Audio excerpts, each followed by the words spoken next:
তুমি মল ঝম ঝম করতে করতে চলেছ? একটু দাঁড়াও না ভাই। আমার কি দাঁড়াবার জো আছে? বেলা বয়ে যায় যে।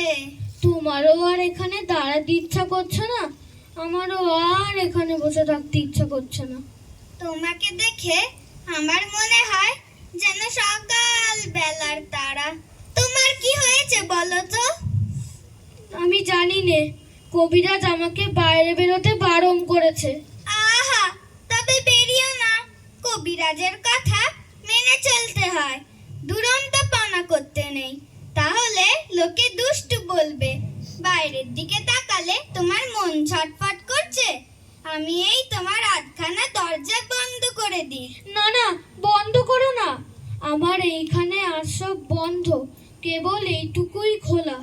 তুমি কে বলো না, আমি তো তোমাকে চিনি নে। আমি সুধা। সুধা? জানো না, আমি এখানকার মালিনীর মেয়ে। তুমি কি করো?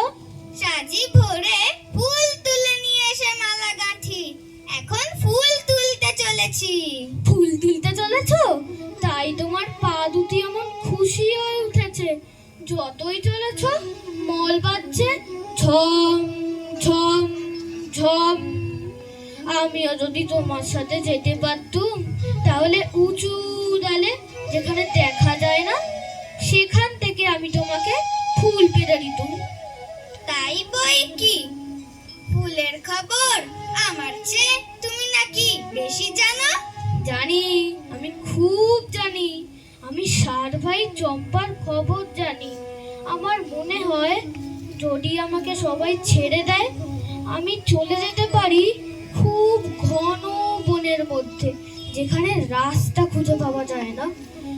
সরু ডালের আগায় যেখানে মনুয়া পাখি বসে বসে দোলা খায়, সেখানে আমি চাপা হয়ে ফুটতে পারি। তুমি আমার পারুল দিদি হবে। কি বুদ্ধি তোমার! পারুল দিদি আমি কি করে হব? আমি যে সুধা, আমি শশী মালিনীর মেয়ে। আমাকে রোজ এত এত মালা গাঁথতে হয়। আমি যদি তোমার মতো এখানে বসে থাকতে পারতুম, তাহলে কেমন মজা হতো। তাহলে তুমি সারাদিন কি করতে? আমার যে বেনে বউ পুতুল আছে, তাকে বিয়ে দিতুম। আমার যে পুষিমণি আছে, তাকে নিয়ে যাই। বেলা বয়ে যাচ্ছে, দেরি হলে ফুল আর থাকবে না। আমার সঙ্গে আর একটুখানি গল্প করো না, আমার খুব ভালো লাগছে। আচ্ছা বেশ, কিন্তু দুষ্টুমি করো না। লক্ষ্মী ছেলে হয়ে এখানে স্থির হয়ে বসে থাকো। ফুল তুলে ফেরবার পথে আমি তোমার সঙ্গে ঠিক গল্প করে যাব। তুমি তাহলে ফুল তুলে আসবে আর আমাকে একটি ফুল দিয়ে যাবে? ফুল অমনি কেমন করে দেব? দাম দিতে হবে যে। আমি যখন বড় হব তখন তোমাকে দাম দেব। আমি কাজ খুঁজতে চলে যাব, সেই ঝর্ণা পার করে তখন তোমাকে দাম দিয়ে যাব। আচ্ছা বেশ।